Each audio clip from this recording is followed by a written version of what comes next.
Você já reparou como a nossa relação com o erro muda completamente ao longo da vida? Na idade adulta, a gente tende a encarar o imprevisto, a contradição e a surpresa como ameaças. Nós transformamos o erro em vergonha, uma falha pessoal que precisa ser evitada ou camuflada a todo custo. Quando a realidade contraria aquilo que a gente acreditava, a nossa reação mais comum é defender o nosso modelo de mundo antigo, e aí nos fechamos para o erro. A gente passa a tratar as nossas crenças não como suposições a serem testadas, mas como a nossa própria identidade. Porém, nem sempre foi assim. Houve um tempo em que o inesperado ele não causava medo, ele gerava curiosidade, ele fascinava e fazia com que a gente passasse muito mais tempo testando novas possibilidades. E o detalhe é que nós fazíamos tudo isso de fraldas, sem nenhum dente na boca e antes mesmo de soprar a nossa primeira galinha. A ciência cognitiva descobriu que o bebê é um cientista estatístico impecável. Ele passa o dia inteiro projetando hipóteses sobre o mundo. E quando o experimento quebra as expectativas dele, fazendo um objeto, por exemplo, flutuar ou sumir, a reação biológica do bebê é sustentar o olhar. O bebê olha por mais tempo para o erro, porque é exatamente ali que o cérebro dele se expande. Ele investiga o desajuste. Nós, adultos, frequentemente desviamos o olhar para proteger o nosso ego. Por isso, para muitos de nós, o grande desafio do desenvolvimento humano e profissional não é construir uma inteligência nova do ser, é reconquistar uma postura que nós já tivemos, que é a coragem de segurar as nossas certezas como mera hipóteses e permitir que a surpresa volte a ser combustível do nosso crescimento.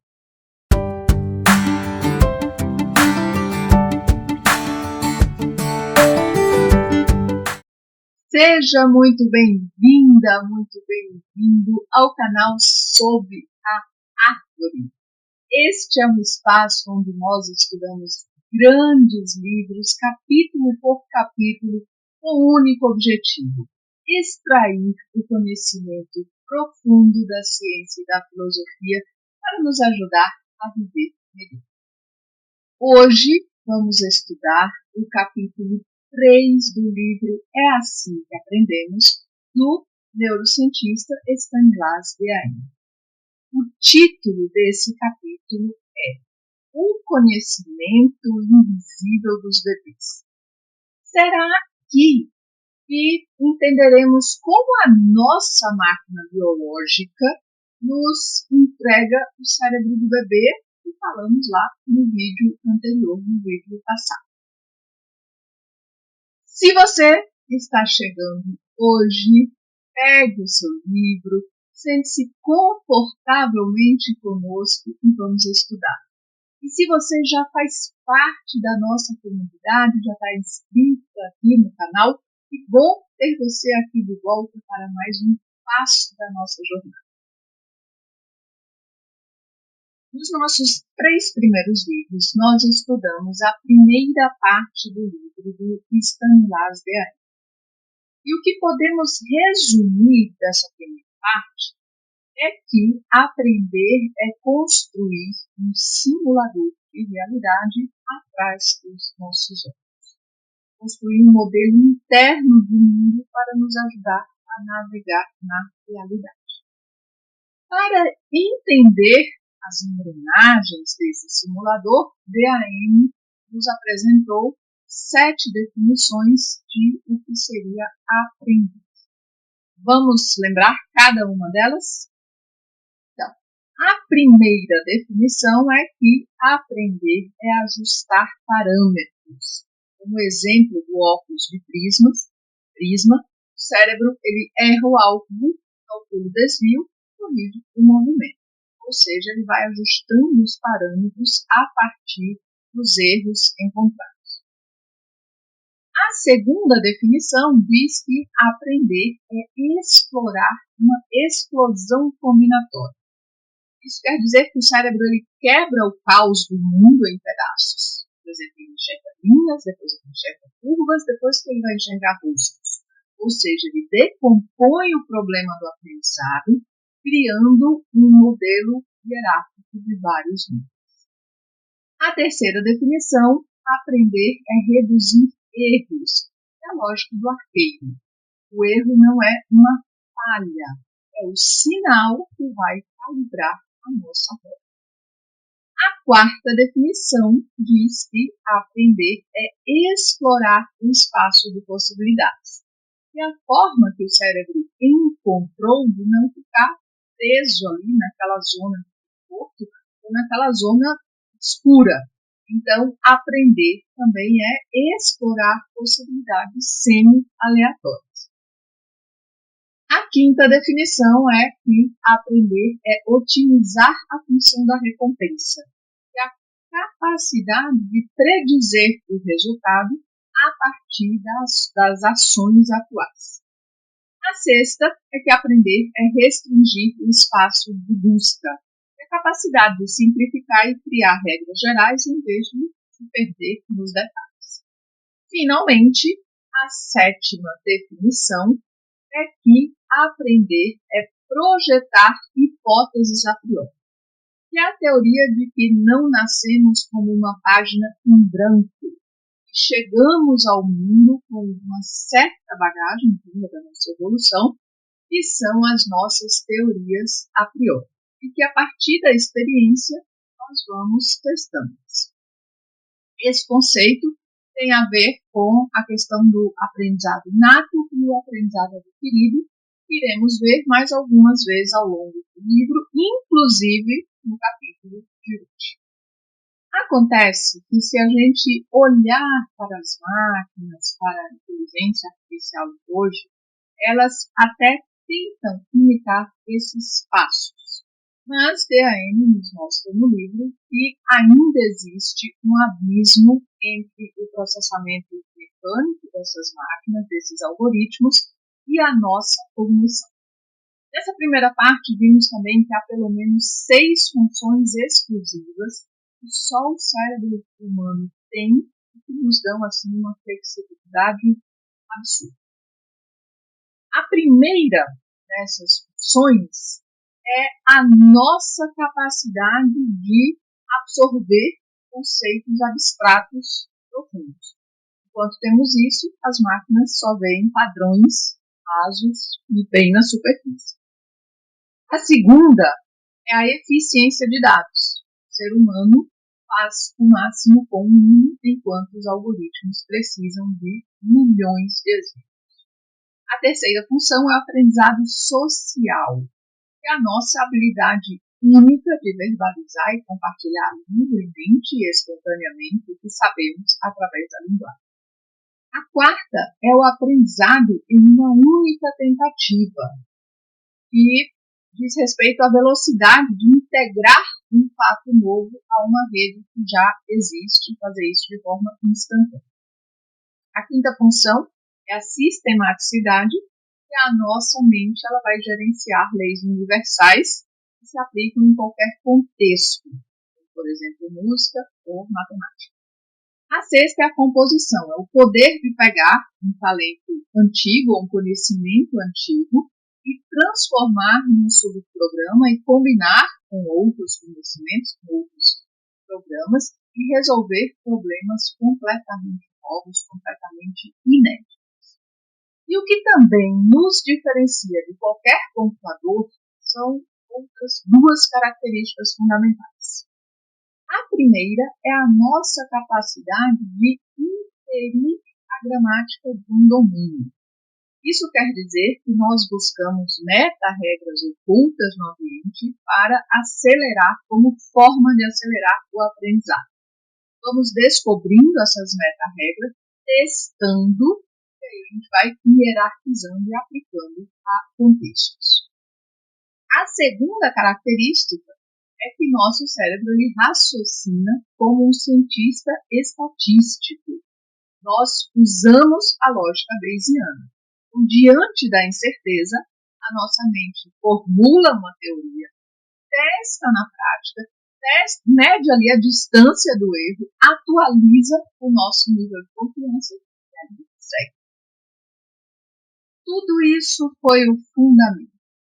Agora nós estamos prontos para dar um passo além. Com o capítulo 3, este capítulo de agora, o conhecimento invisível dos bebês, nós estamos abrindo a segunda parte do livro.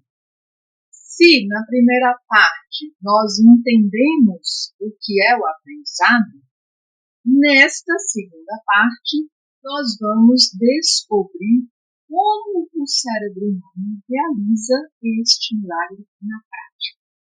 E essa nova jornada ela será dividida em 4 grandes estações, 4 capítulos fascinantes. Primeiro, nós vamos mergulhar no inato, descobrindo esse conhecimento invisível que os bebês já trazem do berço, foi esculpido por milhões de anos de evolução. Depois, nós vamos entender o que as pesquisas já revelaram sobre o desenvolvimento do cérebro. E entenderemos a parte biológica do que veremos no capítulo de hoje. Depois, na sequência, nós olharemos para o ambiente, analisando o aporte da cultura e como o meio social molda a nossa mente. Falaremos muito sobre a questão da plasticidade cerebral. E, finalmente, no quarto capítulo desta fase, nós vamos entender o papel da educação formal, descobrindo como o estudo estruturado é capaz de literalmente reciclar o nosso cérebro. Quero saber? Estamos prontos para começar. Então vamos lá abrir esse berçário da ciência e descobrir os segredos deste capítulo. Durante séculos, a humanidade se dividiu em uma linha de pensamento clássico. Filósofos como John Locke, Jean-Jacques Rousseau e até o pai da computação, Alan Turing, defendiam a mesma tese, a de que o cérebro de um recém-nascido é uma página em branco, uma tábula rasa, um caderno sem linhas, esperando passivamente que as experiências da vida preencham suas folhas vazias. Essa ideia, ela parece lógica, verdade? Afinal, na superfície, o que pode parecer mais desprovido de conhecimento do que um bebê que acabou de nascer. Só que a neurociência moderna provou que essa visão está errada. Nada poderia estar mais longe da verdade. O bebê, ele não nasce zerado. Ele traz consigo um repertório vastíssimo de habilidades e conhecimentos herdados de milhões de anos de evolução. É o triunfo do inato. E aí é preciso a gente ter atenção. Isso não anula adquirir. Como o DAM faz questão de pontuar, a natureza e a cultura elas não se opõem, elas colaboram harmoniosamente.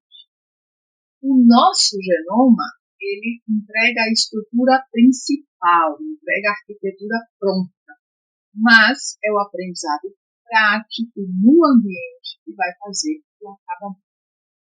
E para revelar esse conhecimento que fica invisível no comportamento primitivo dos bebês, os cientistas cognitivos precisaram agir como verdadeiros detetives e mágicos de laboratório.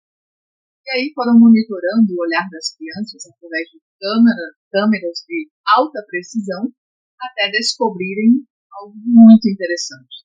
Os bebês, eles fixam o olhar por mais tempo naquilo que os surpreende. O que surpreende um bebê? O que surpreende um bebê são os cenários que quebram as leis da lógica que ele implicitamente já conhece desde praticamente o nascimento. Vamos analisar um por um os 5 pilares desse conhecimento invisível. O primeiro pilar é o conceito de objeto. Nós adultos sabemos que o mundo ele é feito de objetos rígidos, coisas que ocupam espaço, que se movem de uma forma contínua e que não desaparecem do nada sem uma razão. A pergunta é: a gente precisa aprender isso na escola? Não, porque com poucos meses de vida, o cérebro de um bebê já conhece as leis básicas da física. Os laboratórios de ciência cognitiva hoje, eles se transformaram em pequenos teatros de mágica. Os pesquisadores fazem truques diante dos bebês. Fazem, por exemplo, objetos atravessarem paredes rígidas, multiplicarem-se ou simplesmente sumirem, tipo uma portinha que é o sapão. E a reação dos bebês, mesmo com poucas semanas de vida, é de absoluto espanto. Se o objeto é escondido atrás de um livro e o pesquisador esmaga o livro contra a mesa, fingindo que o objeto deixou de existir, por exemplo, o bebê ele faz uma expressão de estupefato. Ele não aceita que a matéria simplesmente desapareça no ar. Eles ficam boquiabertos quando, por exemplo, um trenzinho de brinquedo desce uma rampa e passa direto por uma parede sólida. Então, guarde bem isso na memória. Da próxima vez que você vir um bebê derrubando aquela bendita colher da mesa pela 10ª vez consecutiva, saiba que este bebê não está tentando irritar você. Ele está experimentando como um cientista rigoroso, ele está testando hipóteses sucessivas sobre a gravidade. Pensando, se eu soltar raio, preciso estar totalmente apoiado ou basta um pedaço estar apoiado? O cérebro dele abriga um verdadeiro motor de simulação. O segundo pilar vai quebrar outro paradigma. É o senso numérico. O grande psicólogo Jean Piaget acreditava que as crianças demoravam anos para entender o conceito abstrato de números. Mas a ciência provou o oposto. O senso numérico é uma das habilidades mais inatas que a evolução nos deu. Experimentos mostram que bebês com apenas algumas semanas ou algumas horas de vida já percebem os números. E não é apenas uma reação visual, é um conceito abstrato. Você toca para um recém-nascido 4 sons seguidos, u, e depois mostra para ele uma imagem com 4 objetos, ele vai olhar para aquela imagem por muito mais tempo do que ele olharia para uma imagem com 12 objetos. O cérebro dele faz a generalização do som para a imagem. Ele reconhece a quantidade. Isso é maravilhosamente incrível. E tem mais. Bebês sabem calcular.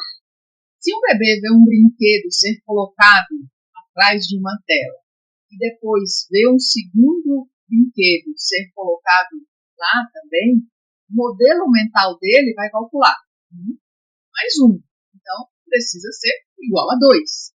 Quando a tela desce, se houver apenas um brinquedo lá, o bebê ele vai passar longos segundos investigando aquela cena, realmente ali chocado com o erro de cálculo do laboratório.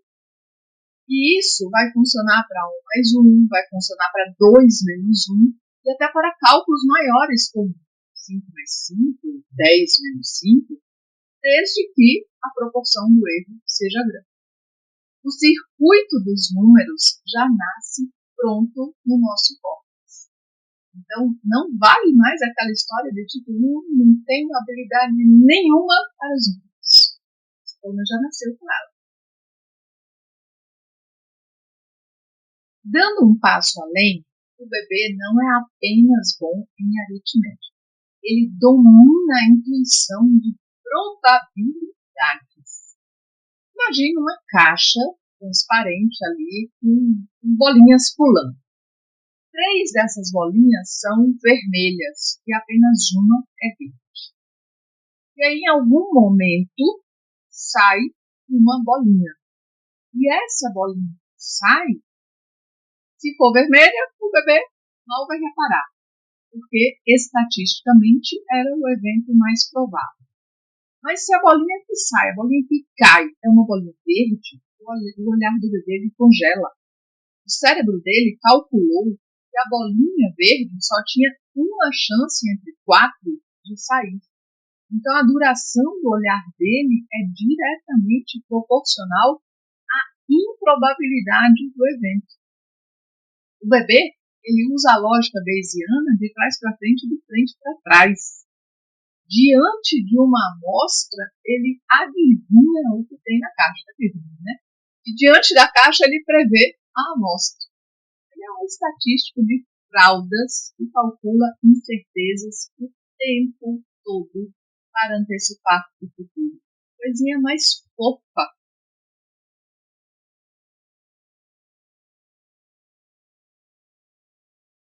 E como nós somos uma espécie ultrasocial, essa genialidade estatística precisa se conectar com as pessoas. Então, aqui entra o quarto pilar, que é a percepção de faces. O ser humano ele tem uma hipersensibilidade magnética para rostos. E essa engrenagem ela começa a rodar antes mesmo do nascimento. Cientistas conseguiram projetar pontos de luz através da barriga de mulheres grávidas.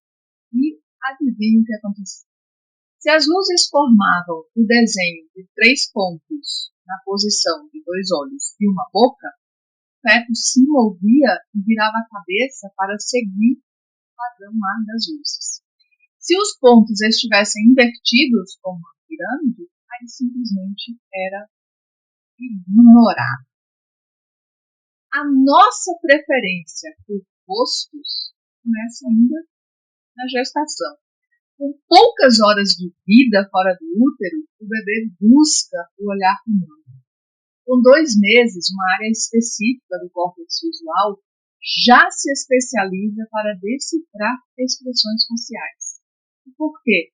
Porque o cérebro sabe que é dali, da face, dos olhos do outro, que virá a sobrevivência, que virá o afeto, que virá o aprendizado. É esperto demais. E, finalmente, o quinto e mais espetacular pilar, que é o instinto da linguagem. O linguista Noam Chomsky e o cientista Steven Pinker já nos alertavam que a nossa espécie ela é biologicamente programada para falar.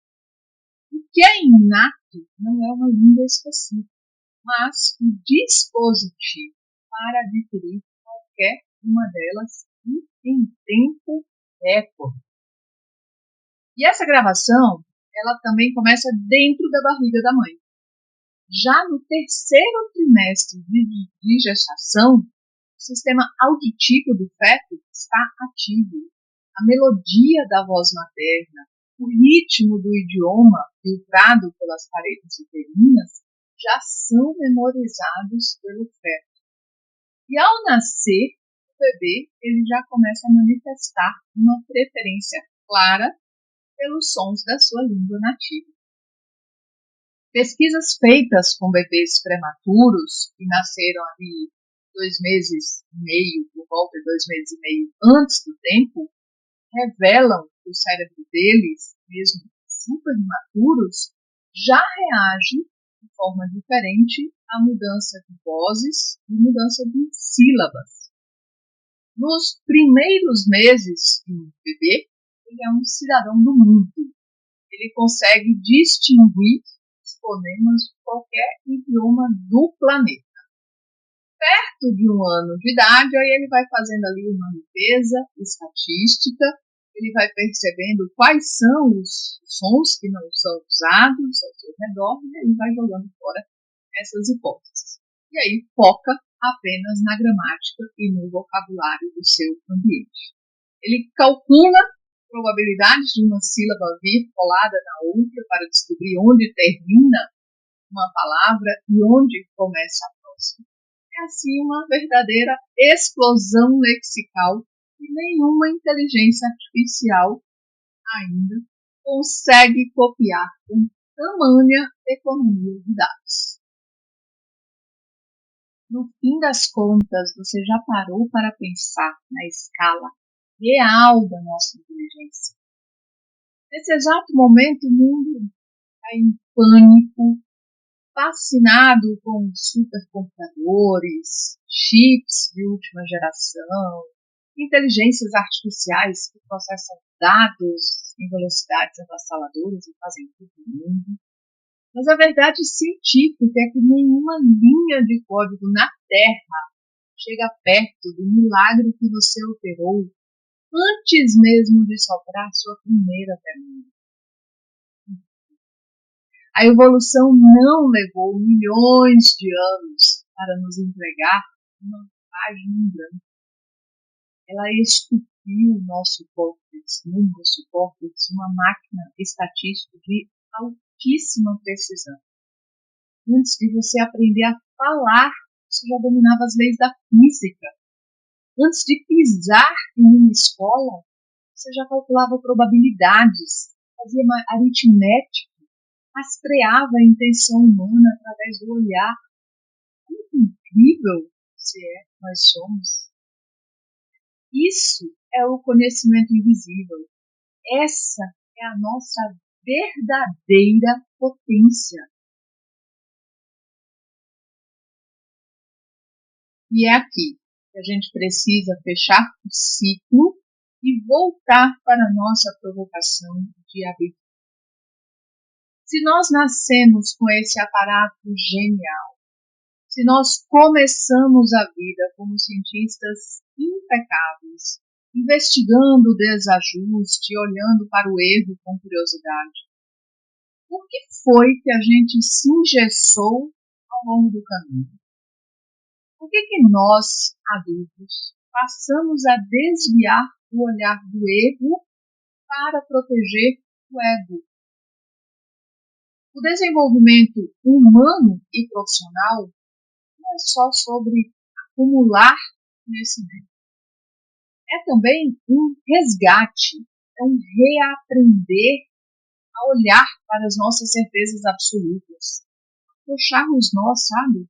Ter coragem de segurar essas certezas novamente como meras hipóteses. É permitir que o imprevisto volte a expandir o nosso cérebro e não a ameaçar a nossa identidade. Eu quero que a gente pense juntas sobre isso. Me conte aqui nos comentários, olhando para a sua vida, para a sua carreira e para os seus projetos hoje. Em qual área você sente que seu adulto rígido acabou enterrando seu bebê cientista? Onde foi que você trocou o fascínio da descoberta pelo medo de errar? Deixa aqui a sua reflexão. Porque no próximo vídeo nós vamos avançar para o capítulo 4. O capítulo 4 é o nascimento de um cérebro. E nós, no capítulo 4, vamos descobrir que a criança não nasce como uma mente desocupada, mas sim como um cérebro inacabado. E aí vamos entrar nos laboratórios de ressonância magnética para enxergar as verdadeiras rodovias ali do cérebro. Vamos também entender o conceito evolucionário da auto-organização. E a gente vai descobrir como o nosso córtex vai se dobrando e se moldando sozinho, sem precisar de nenhum dado externo, funcionando exatamente como o vento vai desenhando ali as dunas no deserto, além de outras cositas mais. É a engenharia física da nossa mente revelada. Se este mergulho, capítulo por capítulo, faz sentido para a sua busca, por profundidade e com clareza, deixe aqui seu joinha, se inscreva no canal, compartilhe esse vídeo com aquele profissional, aquele amigo, aquele parente que também precisa resgatar o cientista, a cientista que habita nele. Vem cá, senta aqui, pega o seu livro e vamos estudar.